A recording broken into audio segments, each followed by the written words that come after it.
Hi hello ನಾನು ನಿಮ್ಮ ಪ್ರೀತಿಯ ಶಾಲಿನಿ ರಘು. ಇವತ್ತು ನಾನು ಒಂದು ಸ್ನ್ಯಾಕ್ಸನ್ನು ಹೇಳ್ಕೊಡ್ತೀನಿ. ಮಕ್ಕಳಿಂದ ದೊಡ್ಡವರವರೆಗೂ ಎಲ್ಲರೂ ಸಹ ಇಷ್ಟಪಟ್ಟು ತಿಂತಾರೆ.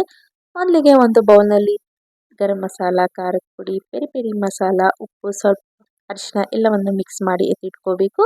ನಂತರ ಒಂದು ಮಿಕ್ಸಿ ಜಾರ್ನಲ್ಲಿ ಅವಲಕ್ಕಿಯನ್ನು ಹಾಕ್ಕೊಂಡು ಪೌಡ್ರ್ ಮಾಡ್ಕೊಳ್ಳಿ.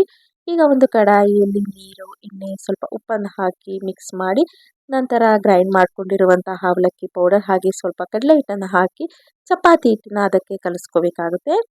ನಂತರ ನಾನು ತೋರಿಸ್ತಿರುವಂತಹ ರೀತಿಯಲ್ಲಿ ಚಿಕ್ಕ ಚಿಕ್ಕ ಉಂಡೆಗಳನ್ನು ಮಾಡಿಕೊಂಡು ಕುರ್ಕುರೆ ಶೇಪ್ನಲ್ಲಿ ನೀವು ಮಾಡ್ಕೋಬೇಕಾಗುತ್ತೆ. ಇದರ ಫುಲ್ ವಿಡಿಯೋ ಬೇಕಂದರೆ ಡಿಸ್ಕ್ರಿಪ್ಷನಲ್ಲಿ ಲಿಂಕನ್ನು ಹಾಕಿರ್ತೀನಿ, ಟ್ರೈ ಮಾಡಿ. ನಂತರ ಈಗ ಒಂದೊಂದನ್ನೇ ಹಾಕಿ ಎಣ್ಣೆಯಲ್ಲಿ ಡೀಪ್ ಫ್ರೈ ಮಾಡಬೇಕಾಗುತ್ತೆ.